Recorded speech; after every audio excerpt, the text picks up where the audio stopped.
12 మహాశక్తులు మణదీపానికి మహానిధులు సూర్యకాంత సుందరులు అనంతదేవి పరిచారికులు ఓవేదికమణి నిర్మితులు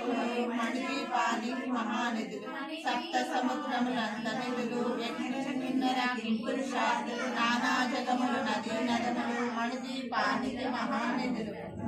మాధవ దేవగణములు రామదేవులు కల్పతరులు సృష్టి లయ కారణమూర్తులు మణదీపానికి మహానిధులు కోటి ప్రకృతుల సౌందర్యాలు సకల వేదములు ఉపనిషత్తులు 16 రేకుల పద్మశక్తులు మణదీపానికి మహానిధులు దివ్య పరములు దివ్యాస్తములు దివ్య పురుషులు ధీరమాతలు దివ్య జగములు దివ్య శక్తులు మణదీపానికి మహానిధులు శ్రీ విఘ్నేశ్వర కుమార స్వాములు జ్ఞానముక్తి ఏకాంత భవనములు పండితము మండపాలు మణదీపానికి మహానిధులు పంచభూతములు యాజమాన్యాలు ప్రవాళశాల అనేక శక్తులు సంతాన వృక్ష సముదాయాలు మణదీపానికి మహానిధులు చింతామణులు నవరత్నాలు రామణుల వజ్రాసులు ప్రసన్నములు గరుడ పచ్చలు మణదీపానికి మహానిధులు దుఃఖము తెలియని దేవీ సేనలు నటనాట్యాలు